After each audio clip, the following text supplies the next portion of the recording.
ఈరోజు రాజమహేంద్రి కాలేజ్ ఆధ్వర్యంలో సుమారు 250 మంది స్టూడెంట్స్తో ఈ ర్యాలీ అనేది చేయడం జరుగుతుంది. మా కాలేజ్ నుంచి ర్యాలీగా వచ్చి అంబేద్కర్ విగ్రహాన్ని పూలదండ వేసి మన భారత మహిళల యొక్క శక్తిని చాటుదామని ఈ కార్యక్రమం యొక్క ముఖ్య ఉద్దేశం. సో నిన్న మ్యాచ్ మనం చూసినట్లయితే ఇండియా వర్సెస్ సౌత్ ఆఫ్రికా అనేది మ్యాచ్ జరగడం జరిగింది ముంబైలో. సో ఉమెన్ క్రికెటర్స్ అనేది గెలవడం అనేది చాలా టఫ్ టాస్క్ అయినా సరే మన వాళ్ళు చేసి చూపించారు. సుమారు 40 ఏళ్ల తర్వాత మన ఇండియన్ మహిళలు వరల్డ్ కప్ సాధించడం అనేది చాలా గర్వించదగ్గ విషయం. సో ఇది ఈ జనరేషన్ యూత్ అంతా ఇన్స్పిరేషన్గా తీసుకుని వాళ్ళు కూడా అన్ని ఏరియాస్లో డెవలప్ అవ్వాలి. Not only in education, not only in politics, not only in one field. So all రౌండర్గా డెవలప్ అవ్వాలి. మేము మా కాలేజ్లో స్టూడెంట్స్కి ఇచ్చే ట్రైనింగ్ కూడా ఒక స్టూడెంట్ ఆల్ రౌండర్గా డెవలప్ అవ్వాలనే ఉద్దేశంతోనే మేము వాళ్ళు ట్రైన్ చేయడం జరుగుతుంది. సో మహిళలు ఇంత ఘనత సాధించారంటే మన భారతదేశానికి చాలా గొప్ప గర్వకారణం. మ్యాచ్ చూసినట్టయితే లాస్ట్లో ఇంకా ఇటా అన్న ఉద్రిక్తతో మొత్తం మీద మన భారతదేశం గెలిచింది. సో దీనికి చాలా గర్విస్తున్నాను నేను. జై బోలో భారత్ మాతాకి, జై బోలో భారత్ మాతాకి, జై బోలో భారత్ మాతాకి. పత్రికా సోదరులందరికీ కూడా హృదయపూర్వక స్వాగతం తెలియజేస్తూ, నిన్న మన భారతదేశ మహిళా క్రికెట్ టీము మరి వరల్డ్ కప్ గెలుచుకోవడం జరిగింది. ఇది సామాన్యమైన విషయం కాదు. ఎందుకంటే 40 ఏళ్ళు నిరీక్షణ తర్వాత మనకి మహిళా వరల్డ్ కప్ అనేది దక్కడం జరిగింది.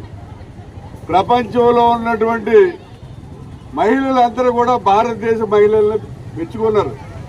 ఎందుకంటే మహిళలు భారతదేశంలో ఇంత స్ట్రాంగ్గా ఉంటారని మేము ఊహించలేదని చెప్పి చెప్పడం జరిగింది. అదేవిధంగా ప్రధానమంత్రి, రాష్ట్రపతి, ముఖ్యమంత్రులు, భారతదేశంలో ఉన్న ముఖ్యమంత్రులు అందరూ పెద్ద పెద్ద నాయకులు అందరూ కూడా క్రికెట్ ప్లేయర్స్ అందరూ కూడా వీళ్ళు చాలా బాగా ఆడారు, మీరు వరల్డ్ కప్ సాధించడం సామాన్యమైన విషయం కాదని చెప్పి కొనియాడటం జరిగింది. అలాగే బీసీసీఐ తర్వాత ఇండియా తరఫున మన వరల్డ్ కప్ గెలిచినటువంటి క్రికెట్ టీంకి 37 కోట్ల రూపాయలు కూడా వాళ్ళకి ప్రజెంటేషన్, గిఫ్ట్ ప్రజెంటేషన్గా 37 కోట్లు కూడా ఇవ్వడం జరిగింది. ఆల్మోస్ట్ ఆ టీంలో ఉన్న వాళ్ళందరికీ కూడా మరి ఐఏఎస్, ఐపీఎస్ క్యాడర్లో మంచి మంచి జాబ్స్ కూడా వచ్చే అవకాశం కూడా ఉంది. ఇటువంటి క్రీడా స్ఫూర్తిని మహిళలకి కలగజేసినందుకు ఆ క్రీడాకారులందరికీ కూడా హృదయపూర్వకమైనటువంటి ధన్యవాదాలు తెలియజేస్తున్నాం. ఎందుకంటే వాళ్ళనే స్ఫూర్తిగా తీసుకుని మరి మన భారతదేశంలో ఉన్న మహిళలందరూ కూడా మహిళలు వంటింటి కుందేళ్ళు కాదు, స్పోర్ట్స్లో మహిళలు కూడా మగవాళ్ళ కంటే కూడా తీసిపోకుండా ఉన్నారనే విధంగా సాటి చెప్పారు. కాబట్టి వారికి మా రాజమహేంద్రి మహిళా జూనియర్ డిగ్రీ పీజీ కాలేజీల తరఫున హృదయపూర్వకమైనటువంటి అభినందనలు తెలియజేస్తున్నాం. ఈరోజు మా రాజమహేంద్రి కాలేజీ నుంచి మరి ర్యాలీగా ఊరేగింపుగా వచ్చి ఈ గోకవరం బస్టాండ్ దగ్గర ఉన్నటువంటి అంబేద్కర్ విగ్రహానికి దండలేసి మా అందరికీ కూడా స్వీట్లు పంచిపెట్టే కార్యక్రమం ఏర్పాటు చేయడం జరిగింది. మరి అంబేద్కర్ గారికి దండేశారు ఎందుకు అంటే అంబేద్కర్ గారి స్త్రీలకి రాజ్యాంగంలో స్త్రీల యొక్క హక్కుల గురించి పూర్తిగా ఆయన రాసి వాళ్ళ యొక్క స్త్రీలకి ఈ రకమైన హక్కులు ఉండాలి, ఈ రకంగా ఉండాలి అని ఆయన హక్కులు కల్పించినటువంటి వ్యక్తి.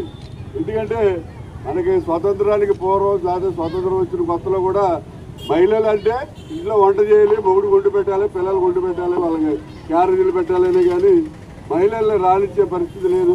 అంబేద్కర్ గారి యొక్క రాజ్యాంగం వల్ల ఇవాళ మహిళలు కూడా భారతదేశంలో స్వేచ్ఛగా ఇంత ముందుకెళ్తున్నారు. మరి పైలట్లుగా కూడా పనిచేస్తున్నారు, రైలు ఇంజిన్ డ్రైవర్లుగా కూడా పనిచేస్తున్నారు, ఆటో డ్రైవర్లుగా పనిచేస్తున్నారు. ఒకటండి ఈవేళ మహిళలే అన్ని రంగాల్లోనూ ముందుండి నడిపిస్తున్నారు. అటువంటి మహిళా శక్తికి మరి ఈవేళ నిన్న జరిగినటువంటి వరల్డ్ కప్ ఒక స్ఫూర్తి. దాన్ని స్ఫూర్తిగా తీసుకుని మహిళలందరూ కూడా భారతదేశంలో మరి బాగా అభివృద్ధి చెందాలని చెప్పి వాళ్ళందరినీ కూడా కోరుకుంటూ ఏదైతే మరి క్రికెట్ టీం వరల్డ్ కప్ సాధించారో వారికి హృదయపూర్వకంగా ధన్యవాదాలు తెలియజేస్తున్నాను. Thank you.